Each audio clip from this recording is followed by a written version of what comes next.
கூட்டுறவு வங்கிகளின் மூலமாக 50,000 ரூபாய் வரை பயிர்க்கடன் பெற்ற குறு விவசாயிகளுக்கு முழுமையாக பயிர்க்கடன் தள்ளுபடி. முதலமைச்சர் விஜய் அறிவிப்பு.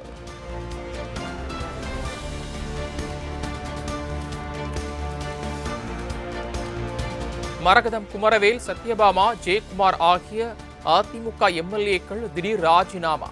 தலைமை செயலகத்தில் சபாநாயகர் ஜேசிடி பிரபாகரை சந்தித்து பதவி விலகல் கடிதம் வழங்கியதால் பரபரப்பு.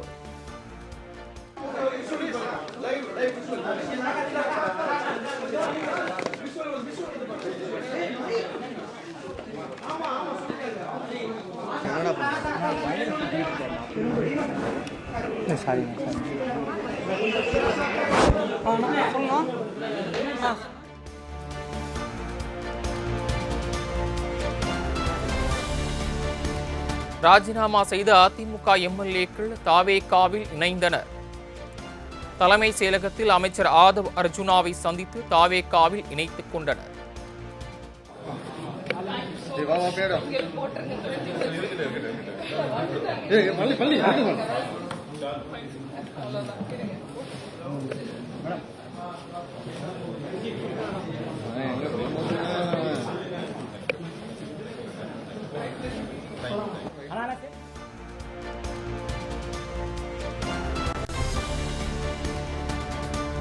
தாவேகாவில் இணைந்த ராஜினாமா எம்எல்ஏக்களுக்கு உடனடியாக வழங்கப்பட்ட உறுப்பினர் அட்டை.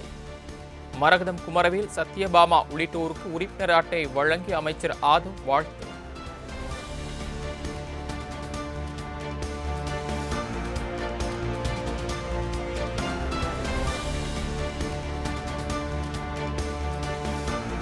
மதுராந்தகம், மரகதம் குமரவேல் உள்ளிட்ட 3 அதிமுக எம்எல்ஏக்களின் ராஜினாமா கடிதம் ஏற்பு. விதிகளுக்கு உட்பட்டு 3 பேரின் ராஜினாமா ஏற்கப்பட்டதாக சபாநாயகர் ஜேசிடி பிரபாகர் அறிவிப்பு.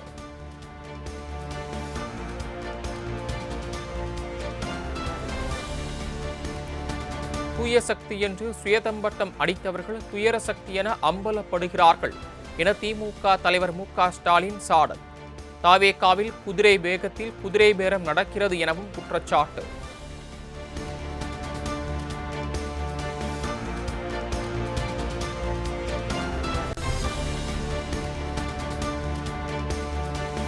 தமிழக அரசியல் வரலாற்றிலேயே இல்லாத வகையில் குதிரை பேரம் நடத்தி ஆட்சியை காப்பாற்றிக் கொள்ள தாவேகா முயற்சிப்பதாக இபிஎஸ் குற்றச்சாட்டு. சோபாவுடன் சென்று புஷ்பா படபாணியில் அதிமுக எம்எல்ஏக்களின் ஆதரவு பெற்றது நேர்மையான அரசியல் செயலா எனவும் கேள்வி. அதிமுக எம்எல்ஏக்கள் 3 பேர் தாவேகாவில் இணைந்தது மக்கள் தீர்ப்புக்கும் ஜனநாயகத்திற்கும் எதிரான ஒன்று. 3 பேரும் மீண்டும் போட்டியிட வாய்ப்பு வழங்கக்கூடாது என்றும் பாமக தலைவர் அன்புமணி வலியுறுத்தல்.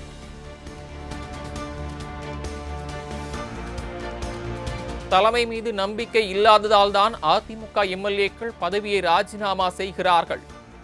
தாவேகா குதிரை பேரம் செய்யவில்லை, செய்ய வேண்டிய அவசியமும் இல்லை என்று அமைச்சர் நிர்மல்குமார் ஆவேசம். அதிமுக எம்எல்ஏக்கள் 3 பேர் தாவேகாவில் இணைந்திருப்பது 100 விழுக்காடு குதிரை பேரம் என அதிமுக எம்பி இன்பதுரை கண்டனம். ராஜினாமாவை ஏற்கும் முன்னரே எக்ஸ்பிரஸ் வேகத்தில் கட்சியில் இணைப்பது, மின்னல் வேகத்தில் உறுப்பினர் அட்டை வழங்குவது திட்டமிட்டவை என காட்டம். அதிமுக எம்எல்ஏக்கள் 3 பேர் ராஜினாமா செய்து தாவேகாவில் இணைய எவ்வளவு பணம் கொடுத்தார் என தெரியவில்லை. இன்னும் இந்த ஆட்சியில் பல வேடிக்கைகளை பார்க்கலாம் என திமுக அமைப்பு செயலாளர் RS பாரதி விமர்சனம்.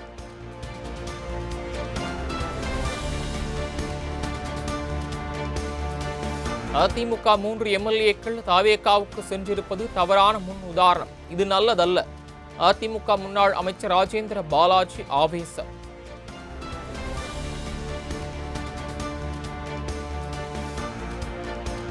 CV சண்முகம் அணியிலிருந்து வெளியேறிய அதிமுக எம்எல்ஏக்கள் 5 பேர் EPSக்கு ஆதரவு.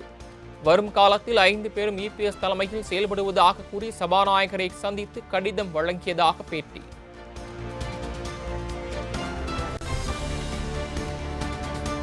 அதிமுக பொதுச் செயலாளர் எடப்பாடி பழனிசாமி ஆதரவு எம்எல்ஏக்களின் பலம் 27ஆக அதிகரிப்பு. SP வேலுமணி, CV சண்முகம் தரப்பு எம்எல்ஏக்களின் பலம் 17ஆக குறைந்தது.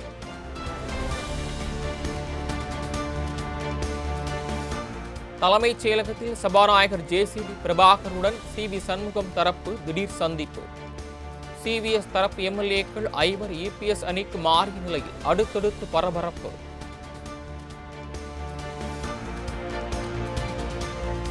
மேகதாது விவகாரத்தில் கர்நாடகாவிற்கு தடை கோரிய மறுசீராய்வு மனு தள்ளுபடி சூழலில் முதலமைச்சர் ஆலோசனை. மேகதாது விவகாரத்தில் சட்ட நடவடிக்கைகளை விரைவாக எடுத்திட அதிகாரிகளுக்கு அறிவுறுத்தல்.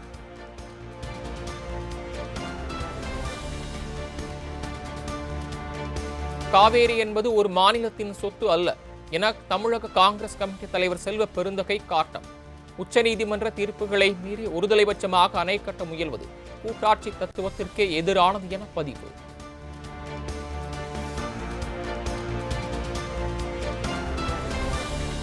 கர்நாடகாவின் மேகதாது அணை திட்டத்திற்கு எதிரான மனு தள்ளுபடி செய்யப்பட்ட விவகாரம்.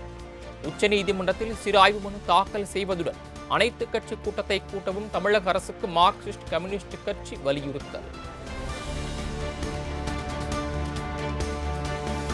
சென்னை தலைமை செயலகத்தில் முதலமைச்சர் விஜயுடன் குஷ்பு சந்திப்பு. சின்னத்திரை தொலைக்காட்சி மன்றமான ஸ்டெப்ஸ் அமைப்பின் நிர்வாகிகளும் சந்தித்து வாழ்த்து.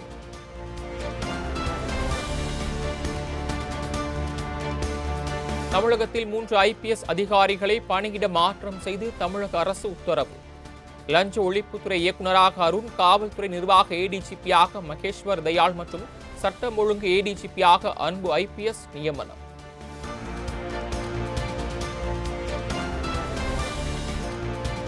தமிழகத்தில் பள்ளிகள் திறப்பு குறித்து முதலமைச்சர் விஜயுடன் ஆலோசனை நடத்தி முடிவெடுக்கப்படும் என பள்ளி கல்வித்துறை அமைச்சர் ராஜ்மோகன் தகவல். ஜூன் 1ஆம் தேதி பள்ளிகள் திறக்கப்படும் என ஏற்கனவே அறிவிக்கப்பட்ட நிலையில் வெயில் காரணமாக தேதி மாற்றப்பட வாய்ப்பு.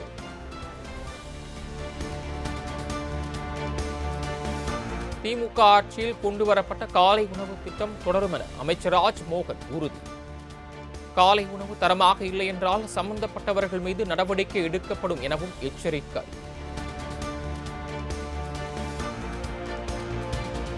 தென்காசி மாவட்டத்தில் விதிகளை மீறி செயல்பட்ட 18 கல் குவாரிகள் தற்காலிகமாக மூட வேண்டும். இயற்கை வளங்கள் துறை அமைச்சர் பிரபு அதிரடி உத்தரவு.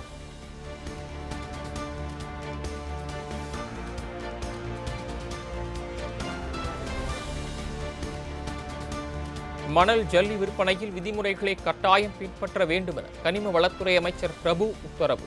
வாகனத்தில் அனுமதிக்கப்பட்ட அளவிற்கான மணல் ஜல்லிகளை மட்டுமே ஏற்றிச் செல்ல வேண்டும், மீறினால் நடவடிக்கை எடுக்கப்படும் என எச்சரிக்கை. முதலமைச்சர் விஜய் குறித்து சமூக வலைதளங்களில் அவதூறு பரப்பிய நெல்லையைச் சேர்ந்த என்ஜினியர் கைது. 4 பிரிவுகளின் கீழ் வழக்கு பதிவு செய்து பாளையங்கோட்டை போலீசார் நடவடிக்கை.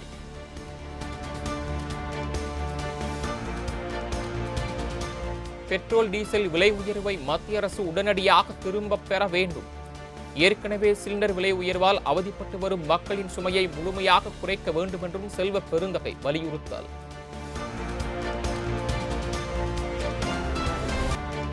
கொடைக்கானலில் வனத்துறை கட்டுப்பாட்டில் உள்ள 4 சுற்றுலா தலங்களுக்கு கட்டணம் ரத்து. இன்று முதல் மே 31ஆம் தேதி வரை 4 சுற்றுலா தலங்களுக்கும் மக்கள் கட்டணமின்றி பயணிக்கலாம் என அறிவிப்பு.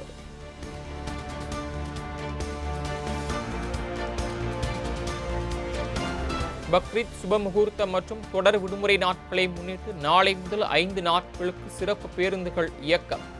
கிளாம்பாக்கம், கோயம்பேடு, மாதவரத்திலிருந்து தமிழகம் முழுவதும் சுமார் 3000 பேருந்துகள் இயக்கப்பட உள்ளதாக அரசு விரைவு போக்குவரத்து கழகம் அறிவிப்பு. தமிழகத்தை சேர்ந்த மருத்துவர் கள்ளிப்பட்டி பழனிசாமிக்கு பத்ம விபூஷன் விருது. மறைந்த பழங்குடியின ஓவியர் கிட்னா கிருஷ்ணனுக்கும் பத்மஸ்ரீ விருதை பெற்றுக் கொண்டார் அவரது மனைவி.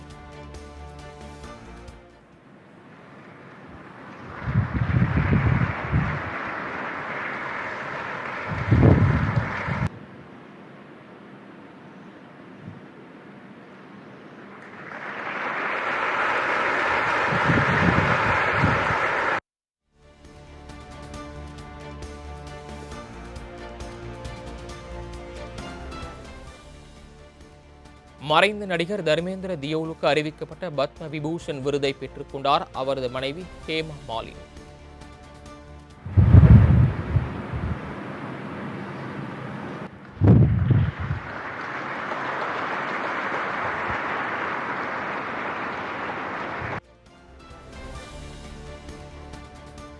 விளையாட்டு பிரிவுக்கான பத்மஸ்ரீ விருதை பெற்றுக் கொண்டார் இந்திய மகளிர் கிரிக்கெட் அணியின் கேப்டன் ஹர்மன்பிரீத் கவுர்.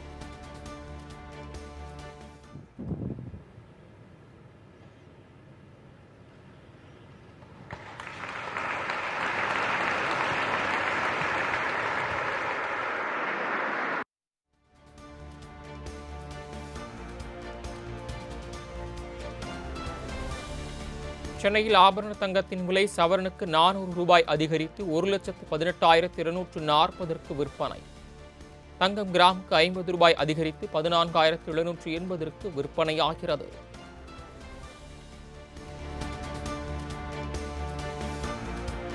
நீலகிரி, கோவை, திருப்பூர், ஈரோடு, சேலம், தருமபுரி, கிருஷ்ணகிரியில் இன்று கனமழை பெய்ய வாய்ப்பு.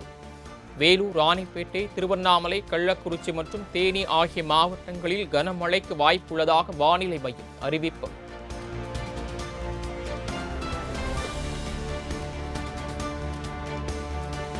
கோவை, திருப்பூர், நீலகிரி, ஈரோடு, சேலம், தேனி, திண்டுக்கல் மற்றும் கன்னியாகுமரி ஆகிய மாவட்டங்களில் நாளை கனமழை பெய்யலாம்.